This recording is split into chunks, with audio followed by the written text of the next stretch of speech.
She's 38 years old. She's a leader at a tech company, and she has a date circled on her calendar, January 2031. That's the year she hopes to walk away from corporate America at just 43 years old. But this isn't just her story. That's a plan that she and her husband are building as many families together as a family. They're both working professionals, they're raising a child, and like many families, they're asking powerful questions. Is it actually possible to design a life so that we can retire earlier? So we built a full comprehensive plan with what we call our wealth and life alignment method in our 7 stages here, where we actually don't just guess on here anymore. We take the guessing away. We use projections, we use forecast on here, and we use a number of financial and tax software, which we'll be sharing those visuals with you here today throughout, so you can actually see, can I retire earlier? When can I retire? How much money will I have to spend? Where do I put my money at? And so much more throughout this video today that we're sharing with you. Yeah, and we'll also talk about how there are different investments, restricted stock units or RSUs, deferred compensation, and pension from a career in public safety. Importantly, we'll also show while the pension is helpful, this plan still works even without it, just with a slightly lower of numbers. So if you're a working couple and wondering whether early retirement could be possible for you, this case study will give you a real look at how thoughtful, proactive planning can make it happen. Yes, if you're a person or a couple or a family and you're here locally in North Carolina, which is where we're headquartered on here, or maybe you're elsewhere like in Arizona, which is our second home, or virtually from across the United States, these same educational principles still do apply to still give you that knowledge, that wisdom, and that insight. So hopefully you too can retire earlier with this information that we are sharing here today. Now, before we start on here, I have to say this is educational only, not financial, tax, or legal advice. Always be aware of your own situation with a qualified professional. My name is David Lumberg. I am the founder of Awaken Financial Designs. I have 2 master's degrees, certificate in financial planning, and I am a Marine veteran, and we are a flat fee fiduciary firm. Yes, and I'm Ashley. I'm co-founder of Awaken Financial Designs. I'm a wellness coach and educator, and I have my master's degree in business leadership, and I help people retire earlier, wealthier, and happier. So we're going to get into the case study here today with several visuals here throughout, as we said earlier. Now, coming up here on the screen first is what is the current case study? Who are these people? What are their ages? What do they currently have money invested in? Where are we starting at? So we know what is kind of our foundation so we can build and restructure from there. So let's take a look here at the image here coming up on the screen here for us. Now, as we set off in the beginning on here, these 2 individuals, now they are being married here later on this year, but they asked us to make a plan showing they are already married. So not married yet, but they will be here coming up. So they are married on here as well. They have a child here coming too. So currently we have age 38. It's how old she is. He's age 35 currently on here. They want to retire earlier. Possibly her ideal situation is I want to retire by age 43 years old, full-time from corporate America. And then maybe from there, I can work part-time, or I can work a lot less stressful job doing something I enjoy more for a lot lower income. Or, hey, maybe I work 1 additional year until age 44 and just don't work anymore again after all. So several different variables on here we're going to look at. So annual pay, well, she makes $375,000 plus restricted stock units, which we're going to go over later with the vesting schedules and the taxation on the RSUs. Tax deferred accounts, that's the IRA, the 401k, that money is taxed on the way out, and we have to be careful because if that money's taken out before 59 and a half, there's typically a 10% early withdrawal penalty on there. Current value about $369,000. That Roth IRA account or Roth 401k, about $23,000. That non-qualified taxable brokerage account currently has $160,000 in there. Now that's a mix of your cost basis, the short-term capital gains, and the long-term capital gains, which we'll explain later as well. The restricted stock units or RSUs, they get about $55,000 worth of their company's stock in the form of RSUs about at the end of every year via the vesting schedule, which again, we'll discuss later in detail. Deferred compensation, this particular company does offer individuals like herself that meet criteria a deferred compensation model, which we'll also go in further detail. They currently do have a variable universal life policy already with a cash value of about $46,000. Their real estate or their home value they have, it's worth about $500,000. Current equity in the home is about $250,000. The husband, he does work in public safety. After about 25 years of service, if he continues that, he'll get a pension of at least $36,000 a year starting at age 62. Social Security benefits, totally estimated on here as well. The wife, we're assuming at 62 and a half, she'll get at least $2,000 a month. The husband at age 62 and a half, we're assuming $1,000 a month. So Ashley, when that comes up on there, what's kind of your first thoughts? Yeah, so looking at this, I can already see that it's a couple in their late 30s. And something that really comes to mind is, when you think of 30s, you don't really think about retirement. So the fact of the matter is that they're being proactive and wanting to know if they can retire earlier and making that, answering those questions. And also that they are a partnership in the decision making. You can clearly see that one of them does make significantly more than the other, but they're a team. No, absolutely. And we're going to be going over some of our tax visuals next year and how much money they have. But I think to consider too is that being proactive with your planning. Late 30s, early 40s. I mean, maybe you were someone that's in your early 50s even on there, right? And we help out so many people that we know of and people we know other advisors have helped around the country. But it's saying, hey, instead of guessing, go get an actual plan. Yeah. Find out, when could we retire? Are there adjustments we can make now to increase that retirement? Are there ways we're investing our money now or allocating our money now that could potentially save more in taxes in the future? Or if in the end, early retirement's not possible, that does happen, which is totally understandable. At least you have that awareness and that clarity, so you're not guessing or wondering anymore either. Anything else actually on there? Yeah, no, I mean, I think it again is about, asking those questions and the possibility. I mean, you just don't know. So that's why having that clarity, that direction, that really does help. Perfect. Now, before we go into their own, how much money can I spend? When can I retire? What does the situation look like and how we've helped them with retiring earlier? We first have to go over two big tax brackets first. I'll be showing you here is the federal tax bracket system. Keep in mind your state taxes are in addition, depending where you live. And I'll be showing you the long-term capital gains tax rates here as well. So coming up on the screen right now, this is the federal tax bracket rate for the year 2026. You can see I've highlighted for this individuals here. They're married, filing jointly. Now, I have two boxes highlighted. I have the one in red, which is that 32% tax bracket, because they do make more than $403,000 combined on there for the given year. Because remember, we have her pay plus his pay plus RSUs when they vest count towards this as well.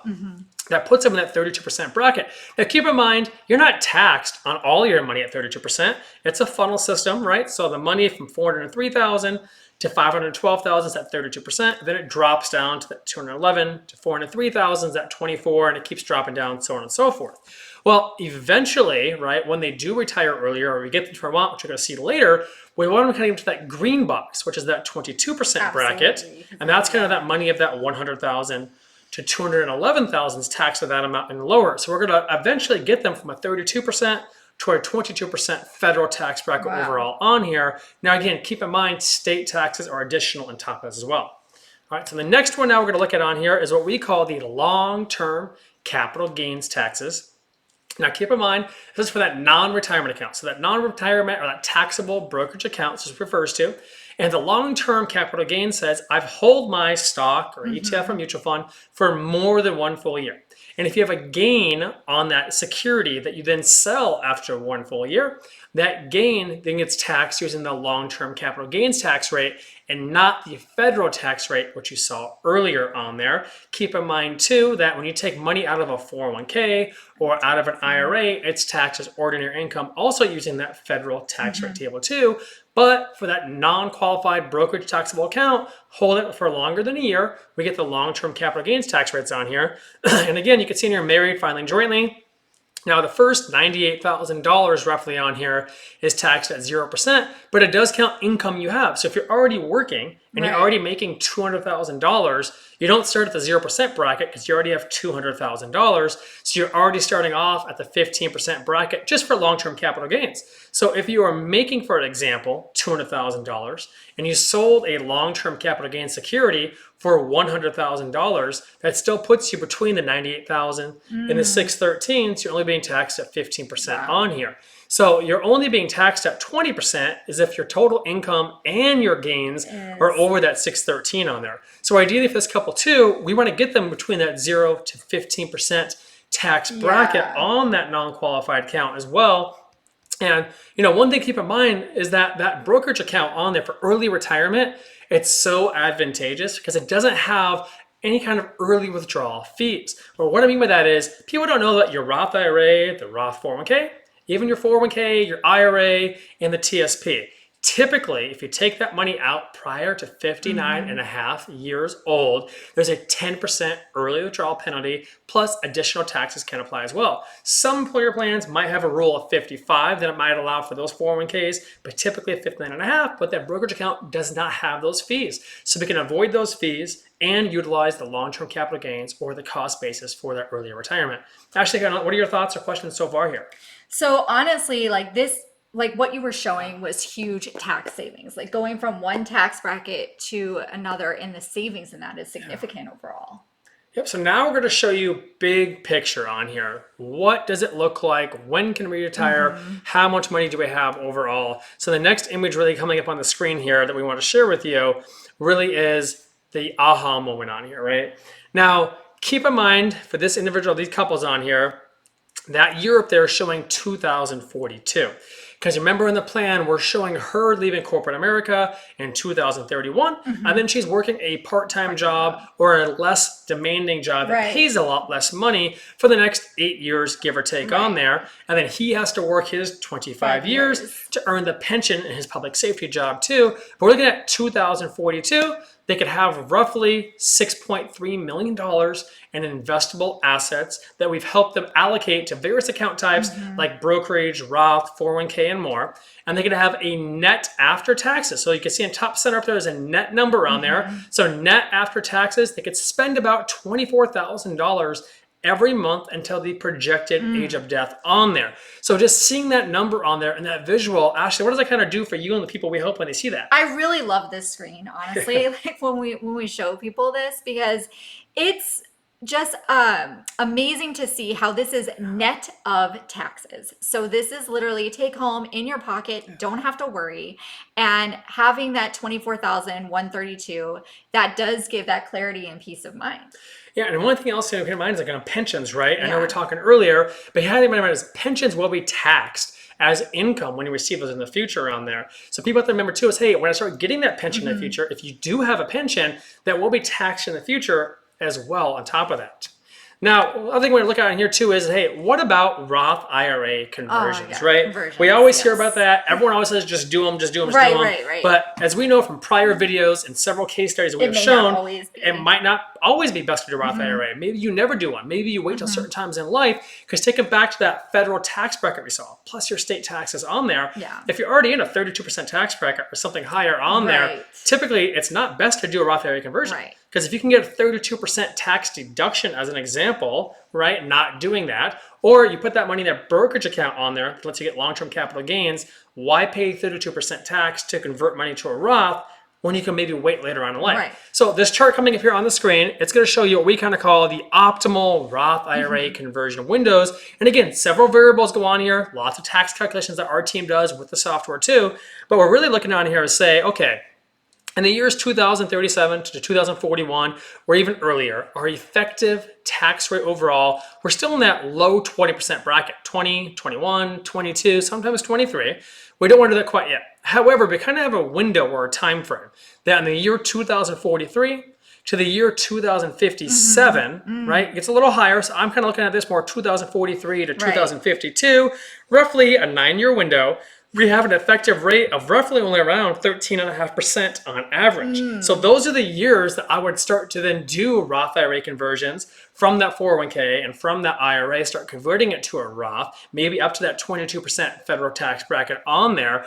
And the reason being is on the right-hand side, you could say, hey, if we didn't do conversions, come 2063 then on, because there are required minimum distributions or RMDs that are forced to be taken out. Keep in mind, pension is taxed and your 401k money or IRA money is taxed too. Then we can see we start hitting in the future, we're in that 28 to 30% effective tax bracket. So really we're going to look at Roth IRA conversion windows to say, hey, when are we in our kind of lowest time period of our effective tax rate before it increases again? So there's a 9-year window that eventually we can look at with them to say, hey, now we start doing some Roth IRA conversions. I mean, Ashley, what are your kind of thoughts on that? I mean, just what immediately came to mind is like As somebody that just, doesn't know, this is just so great to understand. And that's why it's important to have, somebody take the stress off and plan so they can give you these numbers to tell you like, okay, this is what's due, this is what's next, and give you that clarity and alignment. Yeah, now we understand too, for people that are in their late Yeah. 30s, even in your 40s on their overall, no one's thinking about, hey, in 20 years, what's No. happening? In 20 years, what's Yeah. happening?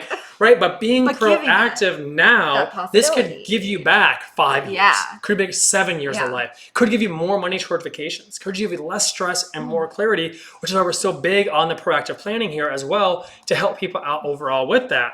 Yeah, and so David, I know that we touched a little bit, but can you go further and explain like what RSUs or restricted stock units are? Yeah, so restricted stock units or RSUs. Now keep in mind, if you get ISOs or NSOs, those are not the same. We could discuss those in prior articles we have.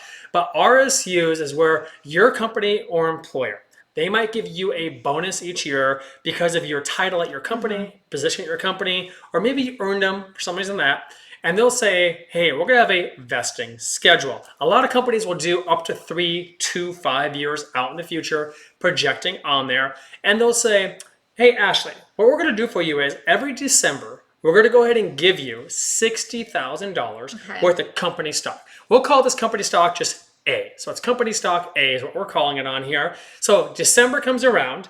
Now, you don't actually pay any tax when those shares are given to you in the RSU. Okay. So you'll log into your brokerage account and you typically have a provider for that. You can see the RSUs, you can see the vesting date, you can see the shares and how much money it's worth. You don't pay any tax yet. When it vests, though, say in December, then all of a sudden you'll get taxed on $60,000. Okay. Now, what people don't realize is that whether it's company A or stock B or stock C, it doesn't matter. It's going to be taxed the same way. So if I was, for example, give you this can and say, hey, this can is worth $60,000, or you could take the can, and then you get this can, and right away it's $60,000. She's getting taxed right away. Whether she sells it and takes $60,000 in Right. cash, or she keeps the can, 60 grand is 60 grand. still So tax. a lot of times people don't understand this, and they keep the stock, not selling it, thinking, I'll save more in taxes. That's a big misunderstanding. With the RSUs on there overall, it's, hey, you're going to be taxed this no matter Regardless. what. Let's go ahead, take the taxes out of that. Let's sell it on there. If we want to buy some of that stock A, let's buy some of that. But otherwise, let's take the money we have, take the taxes out of there, buy some of stock A maybe on there, but then we can diversify that money elsewhere.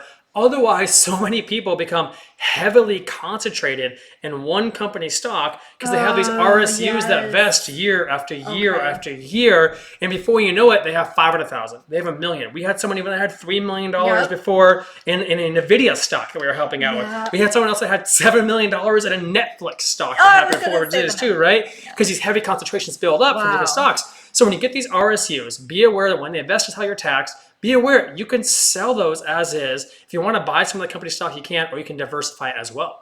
And I guess this kind of leads into like what is deferred compensation? I know that you brought that up briefly, but for viewers, let's just go into that a little bit further. Yeah, so non-qualified deferred compensation. And we do have a prior YouTube video about 15 minutes long that really breaks this down. Yep. We have some great articles on our website too. We do. But if you're a high income earner at your company or a director level or an executive on there, it's up to your company if they want to offer this as an incentive on there, right? So maybe you're someone locally here in North Carolina, maybe you're in Arizona or elsewhere, you work at a company that offers non-qualified deferred compensation. You want to go to your HR because they're going to have a big packet on there, all their rules and all the criteria and how this works. That's But important. here's an example, right? They always look at your base pay and your bonus pay, not RSUs. So base and your bonus, Okay. those are treated differently. So- We'll give an example and say you make $500,000. Okay. All right, so your company says as long as you make $360,000 or more, any amount over $360,000, we will let you defer. So we have that $500,000 amount. So I might say, you know what? I want to defer $100,000. So it means this current year on here, I will not be taxed on my $100,000. So like a tax savings. Yeah, and then that money then goes away for future installments, right? Typically at least 3 to 5 years out. So I'm saying, hey, I don't want my $100,000 today.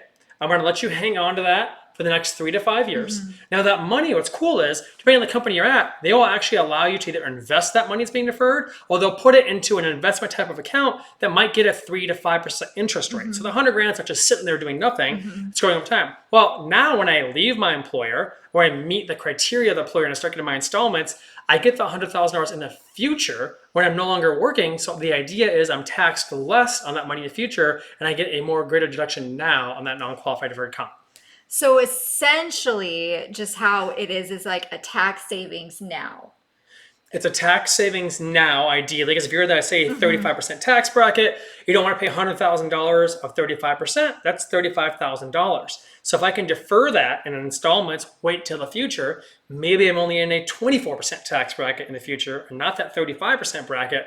I can have a nice little, chunk of savings. Yeah. Okay. Awesome. Any other questions thus far? No, that's really good. Right. So the big takeaways today are, everyone out here is, hey, proactive awareness, clarity, tax planning, Yes. allocations. If you do have restricted stock units, NSOs or ISOs, right? If you do have a high equity compensation, or you have a golden parachute or golden handcuffs, right?